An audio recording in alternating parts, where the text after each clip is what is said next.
Hello, everyone. Yep, sounds like you can hear me. Welcome. My name's Ben Dalton. I'm international reporter at Screen International.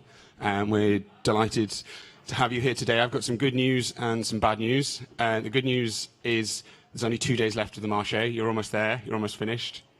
The bad news is there's only 2 days left, so we're going to try and pack in as much as we can. Sort of interesting discussion, of which we've got a very good one here today. Today's session is called Strengthening Our Core.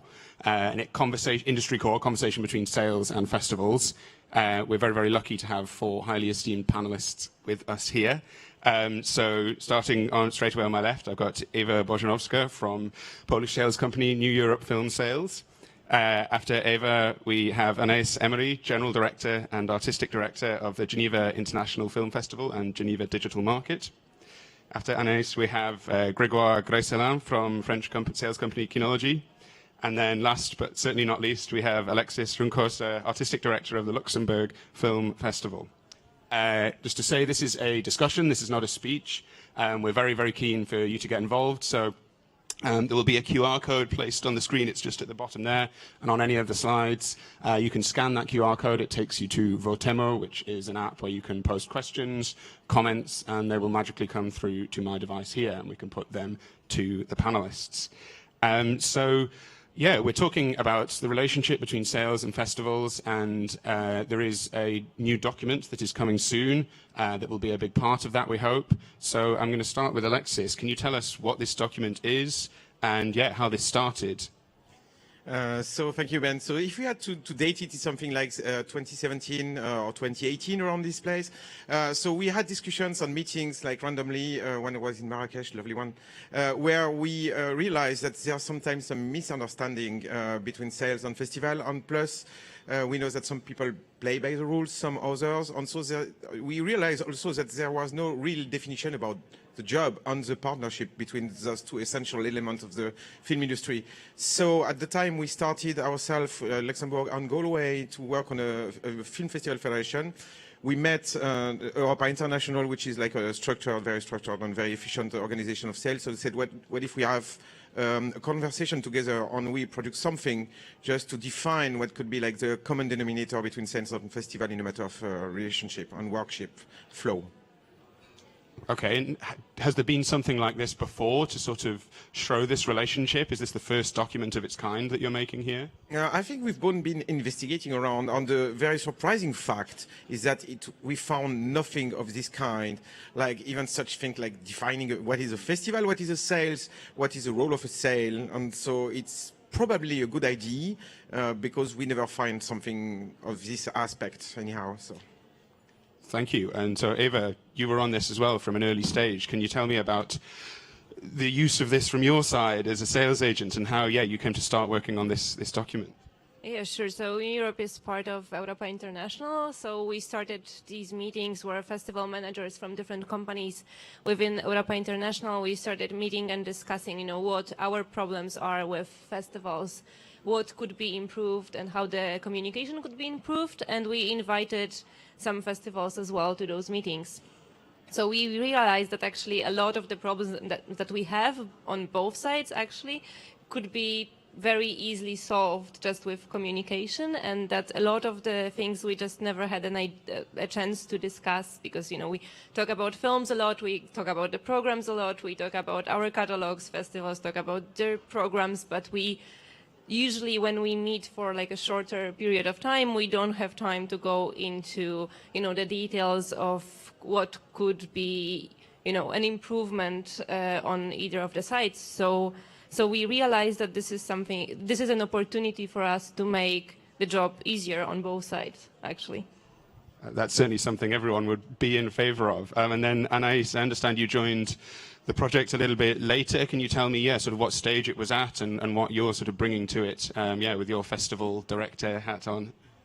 So I joined the Geneva International Film Festival 1st of January 2021.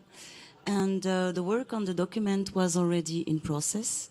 And I thought it was really important for the festival to collaborate on such projects, because it really helps to understand different layers that are the two-day basis of festival work, which are the professionalism, the local industry basis, but also the international, which is so important. So that's where I came. So I came lately on this work. I'm very glad to join and support.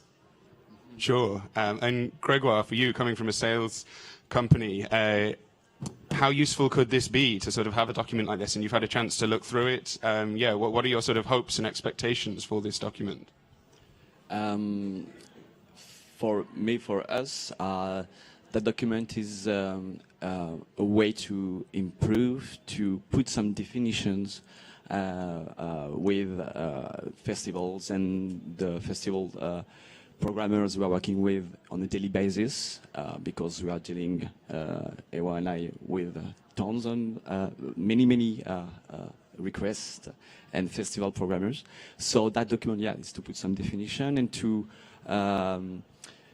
explain step by step what's the best way to proceed and what's the best way to proceed for festival programmers, for festival managers also, but also for the film, which is the most important for us. Yeah. Now, you may have noticed that we're lucky enough to have a copy of the document here ourselves. We don't have it to share with the full audience at this moment, so you're getting sort of a tease of it for now. But hopefully, Alexis, you can tell us a bit about which festivals are involved, and then also when people will be able to see the document and when it will officially launch. Yeah, so far it's Europa Film Festival, which is like an upcoming association of festivals, and so it's like so of course Geneva, there is Hamburg, there is Reykjavik, there is Bordeaux. So we are 12 of us. So we have been involved in the side of Europa International to work on that. And the plan is to have it signed in Galway, because Galway was really at the initiative, and I want to thank a lot Miriam Allen and all the team of Galway for the hard work. And so we're going to officially sign it and deliver on the 6th of July. 6th of July in Galway. Poor us, we are going to Galway to do so. And then the idea will be to make it public as an kind of an open source document. Like, it's not a Bible, it's something that, of course, I don't want to go into your next question, but needs to be adapted. And so we'll see, and we're going to be very interested into the feedbacks when we're going to deliver, because, of course, it was just like between sales and festivals, something like 60 of us or so. So it's a lot of people, but still, I'm sure that there may be some missing elements or some new ingredients that are going to come into the project. And so that's going to be a very evolving document. So it's going to be available this and there on free to share to everyone, so everyone can appropriate itself. So that's the plan. Yes, so as you say, you've got some representatives of the festivals who are involved here on the stage with us, but is this something that the Festival de Cannes or the Berlinale or Venice could be involved with potentially in the future? We hope so, because there's no such thing so far, so we don't have any pretension on that. It's just like something very like humbly made, but I think that we are like numerous enough to say that this is something very representative of the industry. If I just mention like this, the 40-ish, 50-ish company of Europa International is probably something like 90% of the lineup of Cannes and Berlinale and everything. So we can say that this is very representative. The people involved are very representative of what are the biggest festival of the world. So maybe it's something that they will use. We don't know. We just want to provide it with no selfish interest. And we are just very happy that we came to that common denominator, because that was the goal, basically. And I think it would be also useful for people to hear, who will this document be useful for? Is this directed at people who are very important, at a top level in the industry? Is this directed at new people? Who are your readers of this document, Eva? I feel it's for everybody, but especially I think from my perspective, this document is especially useful for those who don't know the relationship between sales and festivals that well. And I think we went in the document both into the general ideas of festivals and sales and the collaboration, but also a bit into details. So we explain, step by step how the collaboration work. works. For me, it's something that, if we have an intern working at a company, or if there is someone new at the festival, in the festival team that doesn't exactly know the relationship or how the industry works. This is a 14, 15 pages document, I think, right now, that is like, a school of how the relationship between festivals and sales work. And for me, this is really important, that this is something that anybody could share with their new interns, with their new team members, to just give them the basics of the relationship. Sure. I mean, as someone who I had a career before I worked in film, when I saw this document, I found it very useful to have these definitions of these things written out very clearly. And I think it's something that, yeah, people at all levels will potentially find very useful. So we're going to get into that a bit now. We're going to sort of talk a bit about what is actually in the document. And it starts really with definitions of what the two partners are. So we have sales companies and then we have festivals, and we have sort of two representatives. We've got a very evenly matched panel here. So maybe Eva, if we'll start with you. People will obviously know what a sales company is, but yeah, just can you tell us what are the sort of key things that we've got sort of, I think, 3 or 4 key parts of a sales company. Can you talk through those and yeah, what they are? Yes, of course. So, there are different sales companies and obviously different sizes of sales companies and different teams, and each company is structured a little bit differently, but there are core teams that, we can see in each sales company. So first of all, of course, the one that comes from the name. So there is the sales department, so people who are talking to distributors, who are talking to platforms, VOD, TV, all those industry members that are actually buyers and that are buying films for further distribution. And this is usually like a core sales team of the company. Then we have an acquisition team, which is a team that's looking for new films, trying to find new titles, and trying to talking to producers, to directors, to different industry members to see what's coming up at the market and what we could work with later on. We, of course, have different departments, such as marketing department, that works closely with the sales team and acquisition team as well. We have servicing department, we have legal department, people who are taking care of deliveries, who are taking care of servicing of all the legal things. But what we're actually, talking about here is the festival department, which in many cases is just one person or sometimes a few more people, but it's not as big. And those are the people who are taking care of festivals, both world premieres and the premieres of films at big festivals, but also the festivals in all those territories that have not been sold to distributors. And this is usually this one key person, the festival manager, who's talking to the festivals all over the world. And those are not only big festivals, but also smaller events, also special screenings, sometimes directly cinemas, sometimes, institutes, schools, all the screenings that you can imagine that are not a part of a regular distribution circuit. And Gregoire, working for a sales company, how often is your festival manager in discussion with the festivals? How often regular is the communication? How many festivals are they talking to at a time? Wow. I don't know. I have a big database, and each time a film festival contacts me, send me an email, a screener request, I put it on the database. I think I have 3,000 contacts in it, each one. So you can imagine that every day we have received a ton of requests, many kind of requests. Usually it's for screeners, for film in pre-production, for film to 2024, but the film is not ready, but they're asking for screeners, for example. Or we have also catalogs, requests, big festivals, but also smaller events. So yeah, every day in the morning I have 40, 50 new requests for a film. Yeah. So yeah, it's a lot. So a very full inbox. I have a big coffee in the morning. Yeah. And I think everyone here will know what a festival is. We're at one, and I think they will know what a festival programmer is. But Anaïs, I wonder if you could tell us a bit about the festival programmer's working relationship with a sales company. What do they reach out to them? How does that relationship work between the programmer and the sales company? I'll try my best. My heart is beating because there's a lot of different festivals, and the way the festival present themselves to the industry can be very different. That's the reason why this document is so important. Even in the realm of Europea Film Festival, there are different institutions. I think this word would be the first. A festival is an institution.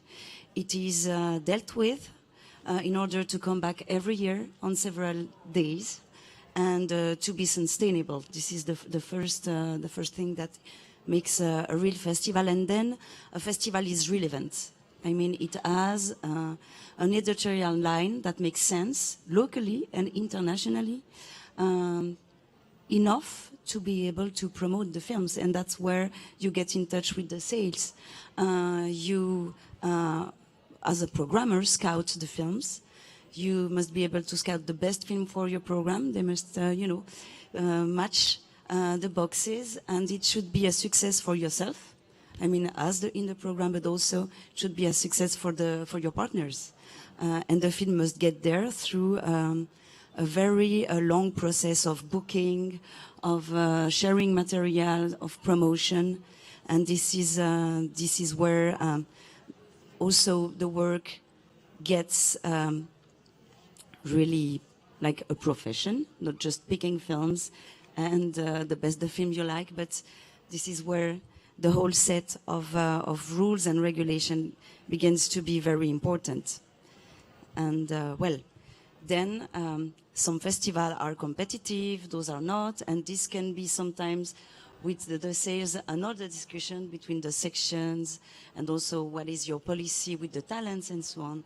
But mainly, I think what's important as a programmer is to be able to represent an opportunity for the sales and be really a great partner to promote the film and the talent that come over to your country. So it's an international, local interaction, I would say. Sure. A question for Grégoire and for Eva. What makes it easier for your relationship with the festival programmer? Is it sort of clear information? You know, what things make that relationship easier?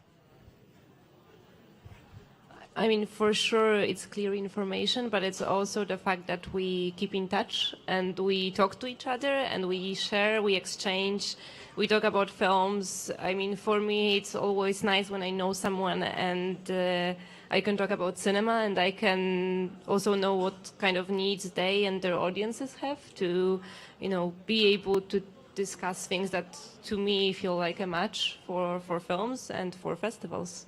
Yeah, I would add that for me, it's been 10 years I work in film festivals as a festival manager in kinology, and at the beginning of my career, during the meetings, I was just pitching the films, and that's it. But now, when I'm doing meetings, when I meet the festival programmers, I think it's a real relationship, because it's a relationship of trust and of many years, because we meet them at Berlin in February, then May in Cannes, then Locarno, Toronto, Venice, and some. So yeah. It's personal also and strong relationship that we built with them. Sure, sure. Thank you. Now, in the document, as you will see later this year, we have sort of 3 key sections after the definitions. We have submissions, which is obviously a very key first part. We have communication and guest coordination. There's a lot of people coming to these festivals and a lot of very important people who need to be there. It's, this is a business relationship, having them there. And we have material delivery, and so this is real technical parts of getting the film from the company to the festival. So we'll start with submissions. And so I guess for Alexis and Anaïs, what is a perfect booking process for you? What is it when it works really well? How is that? I think, yeah, first thing I have to link to what Gregor said, like the perfect submission process is already when you have someone that understands what you're doing and you understand like what is the intention of the sales. Like, so this is part of the, yeah, when he said like pitching is one thing, like I think like 50% of the work is just understand each other, like what they are proposing, what they are in own interest, and sometimes you have to understand as a festival that you have to find what is your common interest. So for me, the best submission moment is when we know that this is a good film at a good place. And sometimes we've got our expectations, they've got their expectations. So it's to define what would be the best place where we can meet. So for me, a good submission is when we clearly see this zone where we know that it's a win-win situation. So for me, it's as simple as that. But this as simple as that means that we have been working on a lot on understanding each other first. And I just wanted to be back, sorry, to your former question about one thing. Like you said, like everyone has an idea about what's a festival. But basically, one of the tough things of the document was to define, because there is no proper definition of it, was to define what is a festival. So how did you do that? Oh, it was a very long like negotiation and discussion about how many days, what kind of content, what makes like you being a festival or being something else, because there's a lot of people nowadays pretending to do festivals and actually they are not like festival players. So we have to decide, and it's a proposal that we are doing. It's not like we are not like wiki or whatever.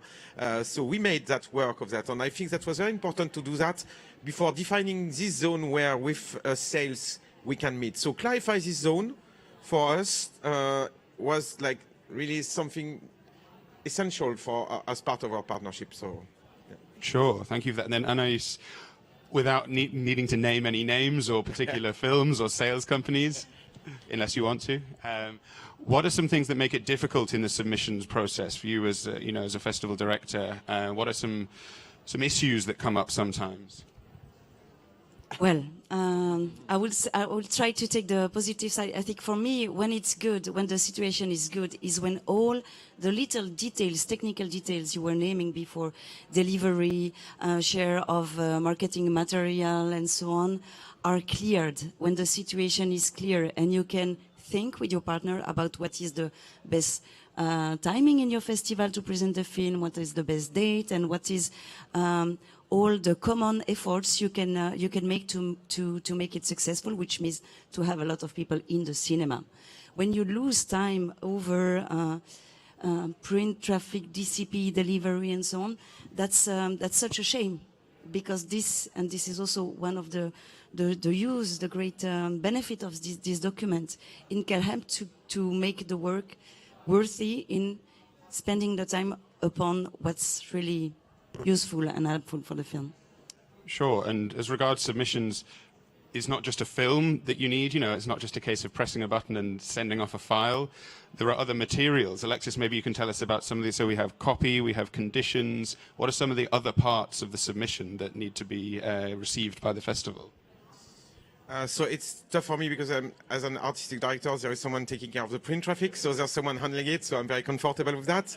And I think that's the most important thing. Maybe it can be like ever from the opposite side, because mostly like the problem comes from like the whole general race of the print and everything. Now, what we can say, like we had to change like the document as itself, because we started before COVID. Then came the COVID, and so to give you an example, it was all those questions of like non-physical DCPs. So we have to adapt to the changing of the industry. So regarding this print traffic aspect, we have to include those like KDM plus print traffic costs, like digital deliveries that were not part of the original discussion or in a smaller version. So we had to make a complement. So yeah, sometimes the issues are to your theater are not like necessarily fully equipped with the proper disposal to collect like the digital files, or the library is not big enough for such a festival with 120 films. So you have to fix all those conditions. But what we've been lucky is that like mostly the industry knows the rules on play by the rules on that. But this document on those aspects will be mostly useful for the newcomers, I think. Sure. And maybe, Eva, you could say then, yeah, as well as the film, what are some of the other things you're sending to a festival? Yeah, that's what I wanted to say. So first, I mean, the most key element is, of course, the copy of the film. And that's most usually a DCP. It can be something else, but like as a general idea, it's the DCP.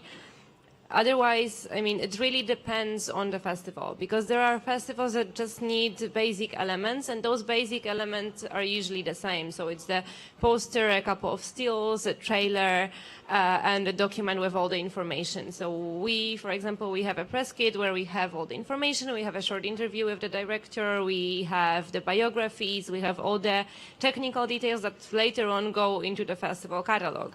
Because, you know, festivals produce either online or physical catalogs where they, you know, have all the information about the film, and it's not coming from, you know, outer space. So this is something that we need to deliver to festivals. And there are some festivals that do a bit more for some of the films. So sometimes there are requests for additional materials, for additional, either, you know, something that comes from a filmmaker, or maybe a different version of a poster, or maybe some social media materials. It really depends on how the festivals are handling their films, and we see those that only need really very basic things, but we also see those that we will need much more from us. But the basic set is, you know, stills, all the information and the texts, poster and the trailer, I would say, or something else. Yeah, and subtitle materials also, Yeah, of course. which is one really important thing. Usually, so we provide original version when it was in English film language, but we provide also with all our materials as English subtitles. The DCPs, the screeners, because we, in order to make the subtitles, the print manager or the technical department ask for screener, dialogue list in different formats, PDF, doc, or SRT, XML.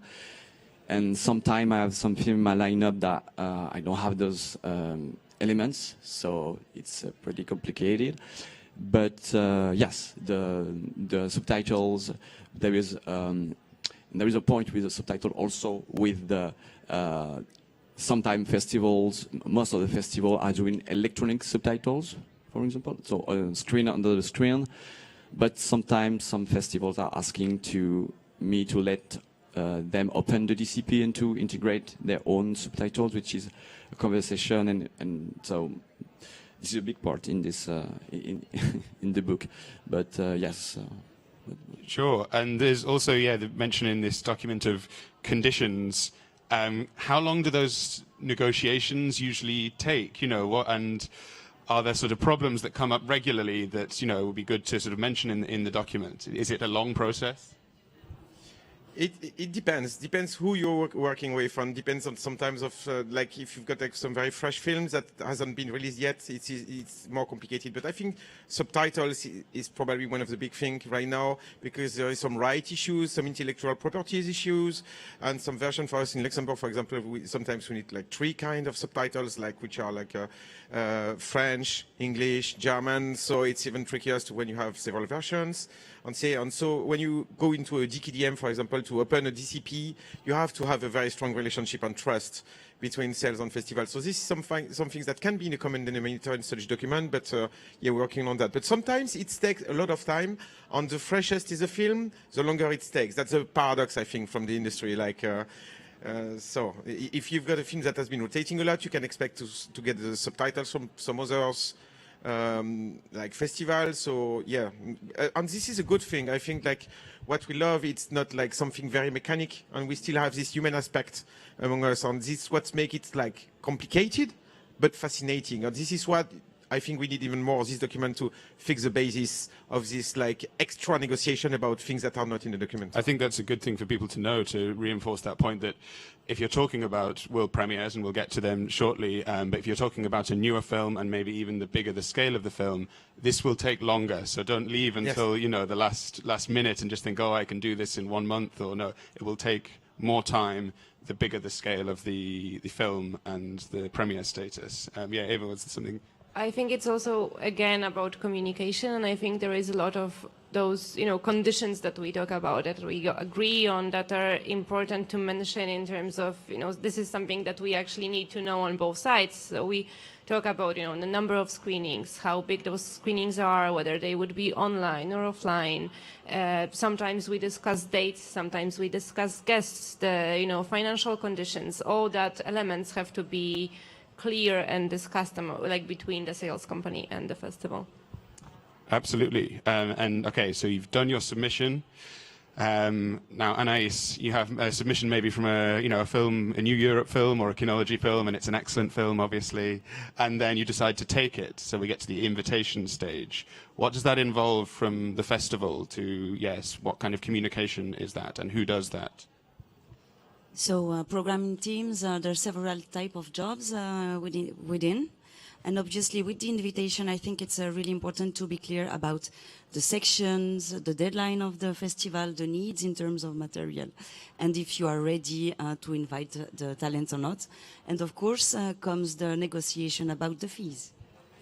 So this is the stage at which we're going to talk about the money. So that happens at the invitation point. You talk about the fees. That's the point at which you start to discuss the money. Once again, can be a bit different because some companies you've been working like on a yearly basis, so things are quite clear. You have some, relationship installed. But yes, it's when you invite the film that you start discussing about it, because it also depends on the number of screenings, the selection, what kind of premiere it is, and so on and so on. And also, once again, do you have to create subtitles? It's a huge investment if you want to do it well. And well, there's so many layers behind this negotiation. And our topic here is strengthening our industry core. Is keeping that conversation between the invitation and just the sales agent, is that a good way to strengthen the core that you're not getting, a director, producer, any distributors, other people involved, Alexis? Is this like a key thing to keep it between those two groups? It's a very tough question. Maybe like the sales opinion about that. How do you feel, Grégoire, regarding that? Because from a sales perspective. Because you mean? There are so many people who will be interested in the sort of different parts of this, but the document says that once there's the invitation, the conversation should only be between the festival and the sales agent. Why is that important? Yeah, that's important because sometimes the festivals getting, for example, for the talents, they want to invite my big actor, main actors, so they wrote to the artistic agent, and I love artistic agent, but you have 60% of chance that the invitation goes to the trash. So we prefer to get the invitation, you send us the invitation, and we are dealing with the representative of the talents, and yes, that's the best way to proceed. And as we are receiving a lot of requests, like I had a film with Nadav Lapid last year, the Aizni, and Nadav is someone who's traveling a lot in festivals, and he was invited every week. So, and in his mailbox, he received like tons of invitations. So I asked the festival to send me the invitation. I collect your invitation, and sometimes I also have I know the agent, sometimes I know personally the directors, so I know what's the best moment to invite, to ask him, and same with the actors and everything, yeah. Yeah, I wanted to give him the word on purpose, because sometimes, like, one of the big mistakes that you do when you start this industry is to bypass the sales. Like, the invitation has to be discussed with the sales. You don't do, like, sometimes the film is invited also through the producer or the director itself, which is not the proper way to do such thing, and we have all made the same mistakes when we were starting it. So, yeah, those are the people you talk with, and so the invitation goes through them, and then we negotiate. Then it's again a discussion, but sometimes the film gets invited, or some people are trying to bypass the sales. It happens a lot, I think, still nowadays. Yeah, I have some stories that some festivals send Instagram message to my director and saying, I want the film and I invite you to this beautiful place. So please, and the director, I mean, but I don't know, we commit on another festival or on another strategy. But yes, please contact me. So it's about simplifying this relationship and, yeah, keeping it between just those two groups. And we've started to sort of move on to this already, but one of the next parts of the document is about communication and guest coordination. So, Eva, who is in charge of that? The sort of, guest coordination from the sales company side. So it's usually the festival manager who's in charge of that and who's in touch with the directors and producers. And the same way that the festival invitation goes to the sales agents, and as Gregoire said, we collect the invitations, we discuss with our directors and producers. We're in constant touch with them. It's not like, we're withholding information from our film teams. So we decide together whether they can go somewhere, how useful that is, and if that works in their schedule. And then, it's making things easier in general. I mean, sometimes it varies from company to company. I mean, we've discussed this as well, how involved we are in the actual details of the travels of our filmmakers. But the general idea, unless this is something that we agree on together with the festivals, is that, the whole process of inviting the director goes through us as well, and this is the festival manager in charge. Sure, and also tickets, this is a small thing, but an important thing. How is that part of that conversation for how many tickets the sales company will get? Does that come from the festival? Does that come from a request by the sales agent?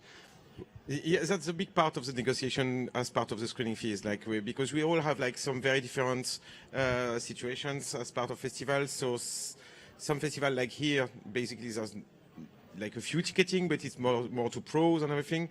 So some are really living on the box office. So there's as many festivals as situations.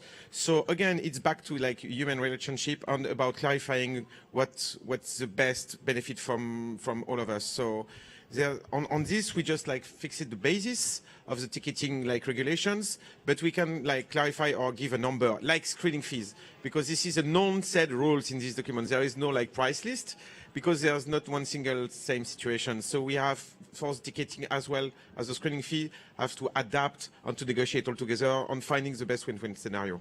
I think this is an important thing to say at this point about this document. People shouldn't be expecting an Excel sheet with a whole list of numbers. That's not what this is for. This is more of, a guide, sort of more encyclopedia of information, as opposed to a lot of data for different reasons, partly because this data is private, but also because there's just so many variables that I think, it's important that people don't expect to be seeing too many numbers. And I think that'll be good. It'll be more helpful to people have a specific sense of the details, but not so much the numbers, I think will be useful. Just a reminder, as we've got sort of maybe another 20, 25 minutes or so, that if you do have questions, do scan the code. This is a good chance to, put any questions to our panelists. But we'll move on to the next part, which is about material delivery. So maybe if there's one or two people who might not know, Eva or Gregor, can you explain what does this mean, material delivery? What are we talking about here? You talk about the marketing material, and there is the film itself. So in 2022, it's I would say 99% of DCP. I remember 4 years ago, I was at a big. 10 years ago, I had a big room in the office full of 35mm prints, yes. 25 kilo box each, and every day FedEx, UPS, DHL came. TNT, yeah, remember. And then 5 years later, this room was replaced by a kitchen. And now, 5 years ago, I had a cupboard with physical DCPs, like 2 DCPs per film, I would say, or 4 or 5, depending on the success of the film and the size. And now this cupboard is there is a blanket at this place, and now I had digital DCPs. So most of my deliveries, I would say 80% of my deliveries are digital deliveries.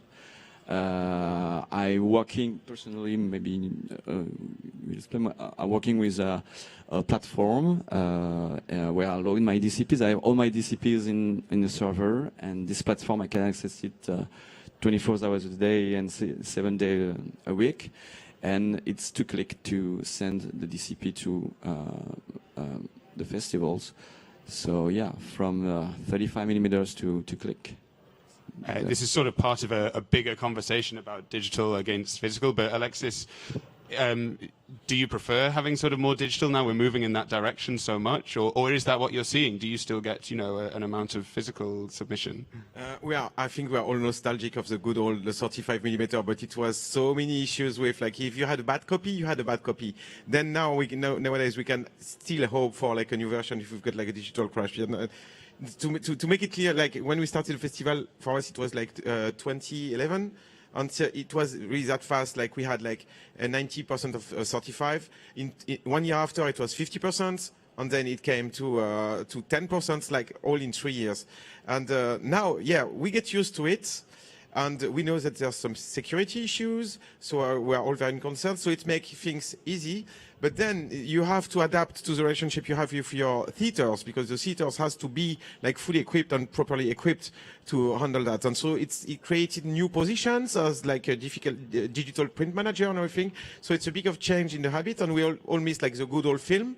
But yeah, in a matter of when a copy is stuck at a border, because we've been through that, like in Russia or whatever, it's hell. So there is no chance that you can fix it. But still in digital, like Grégoire is that kind of guy that you can call when he's on his summertime, and he's gonna fix it, like, because he can do that from his smartphone, like wherever he is. Don't bother him for his holidays, but still, when it happens, yeah, we had solutions. So yeah, we prefer it in a way, of course. And Anais, who pays for this market, this material delivery? Does this come from the sales agent, from the film team, from the festival? Well, for the delivery, obviously, as the material comes to the festival, it's the festival sites. And it has been quite an investment the last 15 years to adapt to those new digital conditions. And it was also, but it's not part a discussion with the cinemas you're working with. So it's then also has a very local implications. And so there's been investment over, as changing over to digital systems. Do you think that investment will decrease a bit now that you have those systems? Will it be easier just to get digital deliveries in? I don't see any cost going down in the future years. First, because of the geopolitical situations. Material gets difficult to get, and anyhow you always have to invest to maintain your material. And now Alexis we have new job also coming up in terms of communication, in terms of management and so on, of all these chain of information. So maybe the cost will be elsewhere, but not down. I think would be not being too much optimistic about that would be a... We do have a couple of questions that I'm going to put really to all of you, so whoever wants to jump in. Our first one we have from Luca, so this is for all 4 of our panelists. What do you think should be the relationship between the waiver code and the screening fee? How should those be connected?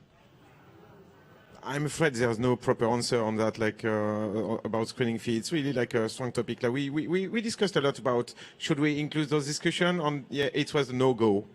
I'm public funded, some are private funded and everything. So, and it goes the same for the sales. I'm not sure that people here, for example, being in Cannes, I'm not sure they pay screening fees in Cannes. So you can't like define a price list, and that's what makes the thing really interesting still in our work. Like we are again in a relationship. Each festival is different, each sales company, and each film is different as well. So I would feel very bad, like a potato, to put a price on a film as it is. So that can be like something that we fix from an Excel sheet. And hopefully, because if not, we don't need us. Like we can do that from an Excel, like random program, whatever. So I don't know what's your opinion about that. I just want to add, I fully agree, but I think it's every institution's responsibility to keep in mind that the industry must be sustainable. So the goal is, if you have to pay a fee or if your fee is waived or whatever you are trying to negotiate, is that the goal is that in 10 years the festival is still there, the sales company is still there, the filmmaker is still there, and we can go ahead. So you have to participate in some way, and everybody should really, be able to have an open mind to find the right position in order that we are all here in 10 years, which is challenging at the moment. Sure. Is the one side of that relationship that is more sort of having difficulties than the other, or is it sort of from both sides, people sometimes asking for too much? But some films are more fragile than others. They need festivals to get to the audience. Other will get through a festival the chance to maybe make a sale. So every situation needs to be analyzed for itself, I think. And some festivals also sometimes have temporary difficulties, and well, maybe they'll be back. You have also political issues sometimes in some countries, and also the revenues in the countries are not the same.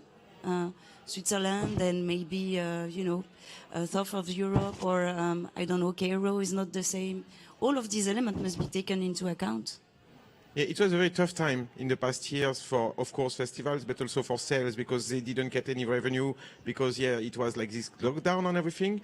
So now it's us to suffer, and for the next year, we're going to know, for example, that some stupid things such as hospitality costs, like transportation, hostel, and restaurants, going to be like an increase of cost of like 20%. So we're going to suffer. So again, like we've got the chance to have this relationship that we're going to work on, and it's all again like to fix this zone where we can meet each other. And so here we have like the tool to clarify all around.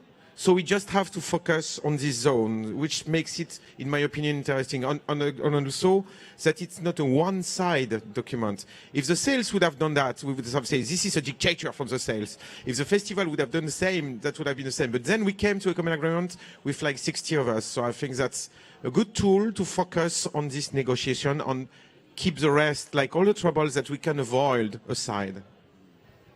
Sure, thank you. And another part of the document that is something that's discussed a lot in the industry, we're talking about premieres, and as we said we'd get to. Alexis, I'm going to test you without looking at the document. No, Can you name I'm the very five types of premiere that are usually referred to or that will be in the document? No, because I read it like too long ago. So of course the most obvious, I would say, like as a world premiere, the international premiere, which is also the first known after the world premiere, and so there is a national premiere, and so I'm giving the microphone to Eva.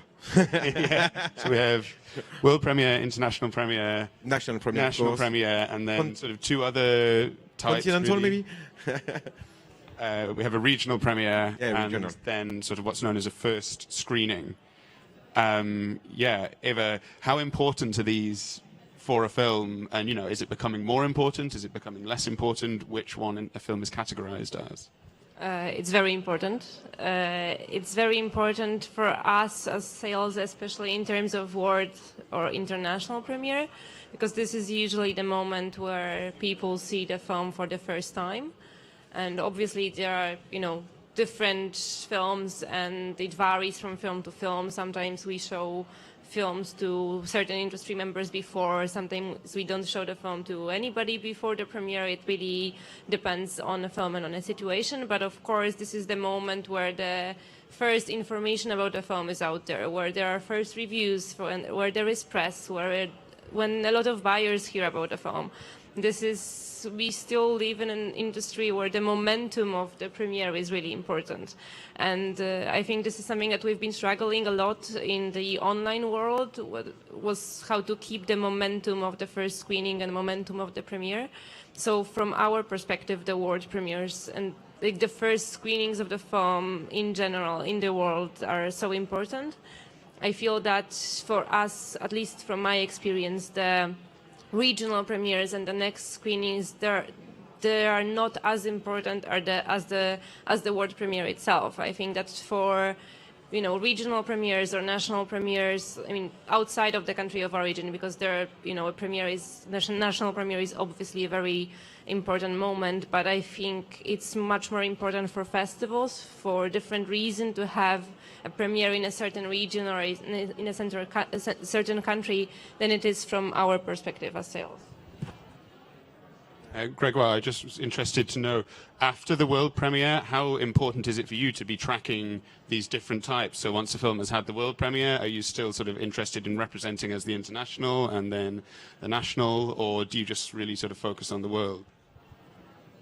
After the world premiere, it's depending on the country of production, I would say. But yeah, after world premiere, we're trying to international premiere. So for the European film, also there is the European premiere, I'd say.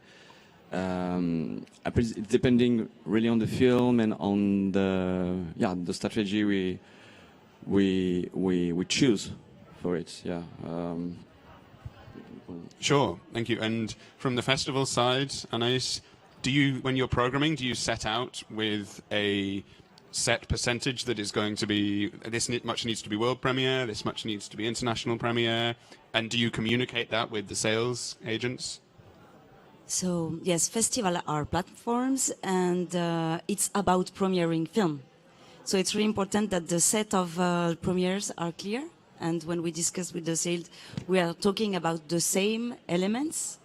And of course, some sections, they need, for example, national premiere or international premiere for several festivals. And it's really important to find an agreement. Obviously, there's an alphabet of festival, A festival, B festival, C festival, in order of importance. And that also implicates, in a certain way, what you can request in terms of premiere. But for me, I think that every premiere is really important. Also, national premieres are really important, and it's now getting to be also a market in itself. And I would also always hope it's a discussion that the sales would also take it into account. Because smaller festivals are really important, especially after this crisis, to keep on the cinephilia alive and make people coming in the cinemas, living extraordinary moments with the talents present and so on. It's also a huge investment. And then, so for me, every premiere is really important. This is sort of back to what you were saying before about everybody having an investment in the future of the industry and strengthening that.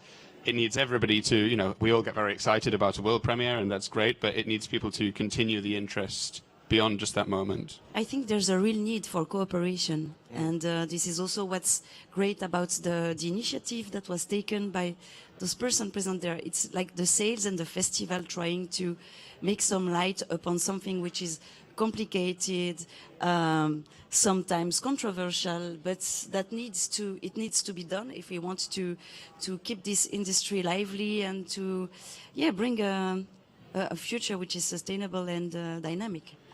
Yeah, I would like to say that this premiere status is one of the foundation of this document, and the reason why we're here, because that was part of the first discussion. If you remember that, it was this moment where like sales said, "You guys are very boring with your premiere requests," and so it was like sales blaming the festival. And so the festival said like, "Yeah, but we need that for, of course, the press, visibility, for the political support, but also some festivals need that for their finance, because the finance, the income they get from the government depends on the number of festivals." And I remember like it was like a wow moment where suddenly like both sides realized that it was just like a big understanding. It's just not just like being snobby on asking the privilege to be the first to show. It was just a question of surviving.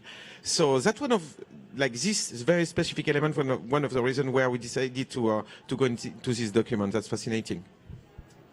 Sure. And when we're talking about premieres, there's been another kind of screening that has really increased in the last 2 years with all the changes, and that's online screenings. How has that changed the relationship between the festival and the sales agent? Has it sort of complicated things or more easy? Eva, how about for you? You have people asking for online screenings, or they say they don't want online screenings? I think it's a really interesting question, especially for festivals, because it's interesting to see how, in 2020, everybody kind of moved online. And then it's really interesting to see what people are doing when we're back physically in this, physical world, and whether festivals are keeping an online component or whether they're, sticking to the physical screenings itself. We try to be, flexible to observe what people are doing, but of course it depends. And from film to film, it varies. Some films we are able to screen at online screenings. Some films we just cannot for different reasons. And it's always a discussion as well. Yeah, it's always a discussion, and in my lineup, I've seen that I don't want to show in online digital because of the film itself. A big sci-fi film made for the theater with a great sound mixing and a great soundtrack. I don't want my audience discover it on a little square on the phone. And this is also a discussion with the producers, because I have a contract with a producer, and this is a discussion with the producer and of course the director. So it's case by case. We check what's possible to do. Sometime I received online festivals only. I'm not pretty happy. I prefer the hybrid version as a support of the theater of the film. Yeah. Yes. So it's better for the industry to have online screenings that are connected to a physical festival than, to have too much just online festivals, you think? Is it better to have online screenings that are connected to a physical festival where there are also theatrical screenings than to have too many festivals that are only online? It's physical first and online as a support. And yes, and we discuss also for the online aspect, we cap also the geo-blocked, we cap the number of views. This is part of the negotiation.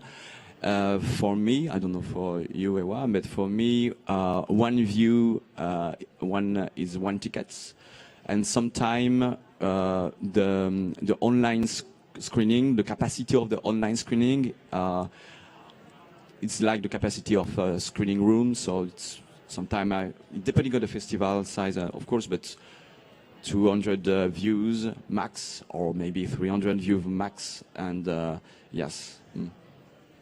Sure.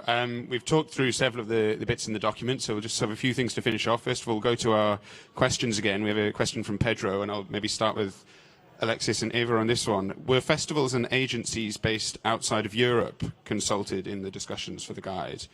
And I'll add, if not, then are there plans to look at outside of Europe? Interesting question with no real answer. I mean, it's all on a very organic process. So technically, no, because we had the chance to have so many already sales company and festival. So it came very physically discussions. But then, okay, we have all been fed by discussions that we have from the industry, and somewhere the elements we came with were part of random discussions we have with contacts and friends from all around the world on the issues that we are facing.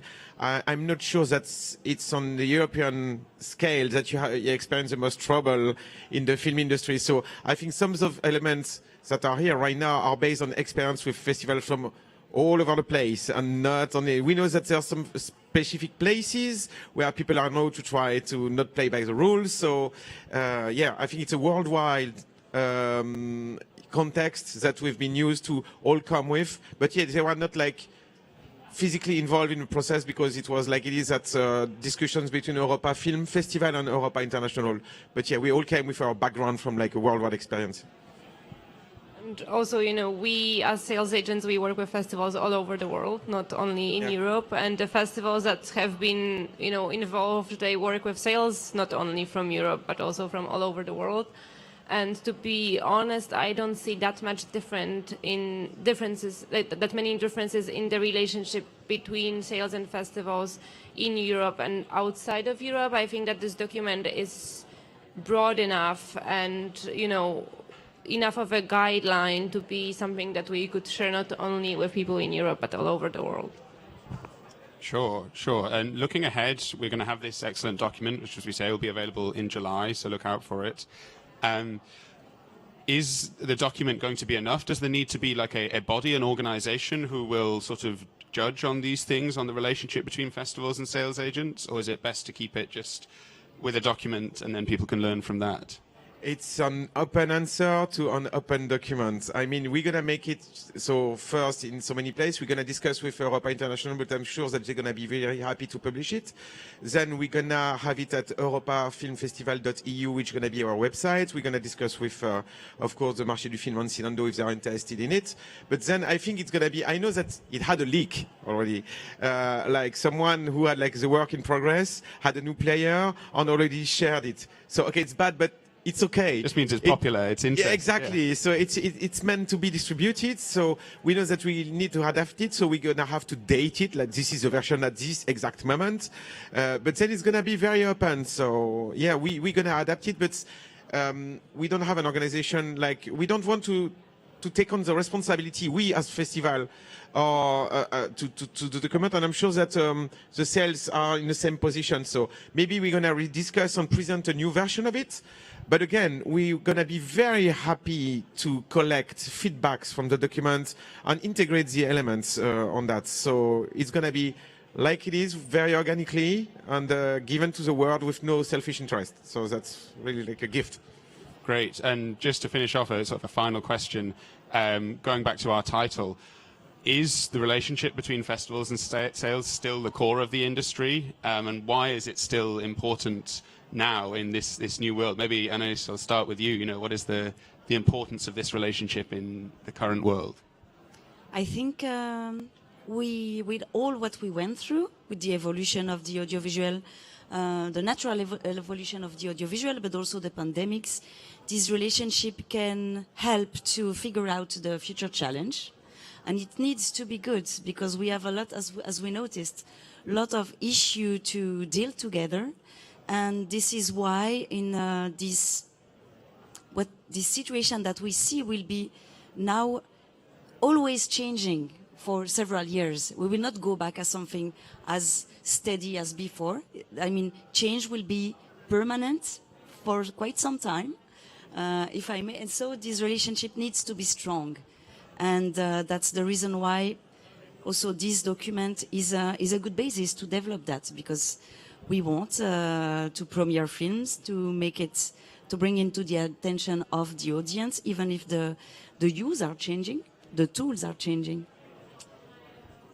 Sure. And as a good sign, positive sign of it, that at these markets, I've never had I'll break the record of the meetings. Usually I take meetings from Wednesday to Monday, and now I take meetings from Tuesday to Wednesday. So I'm around like 80 meetings with festival programmers. So yeah, the relationship are pretty good, and there's a good positive side of the human and working together. Yeah, it's good. Sure, that's a good positive note to end on, I think, let's say. So, yeah, just unless there's anything else anyone wanted to add, just to say thank you to our panelists. Thank you all very much for listening in. Yeah, there'll be more information coming. And Alexis, if you could just remind us once more, what's the date for the publication? We're expecting July the... Okay, so it's going to be 6th of July. It's going to be signed in Galway. There's a couple of joining there, and I'm very pleased about that. It's going to be available for sure at europafilmfestival.eu and for sure at Europa International website. And we're going to discuss with the Marché du Film and the Galway Film Fed. And then it's going to be in your mailbox in a few, I think, from the sales that are willing to share it. So pretty much everywhere from the 6th of July, and you're going to find it easily, I hope. There we go. Well, thank you very much, everyone, and enjoy the rest of your day. All the best.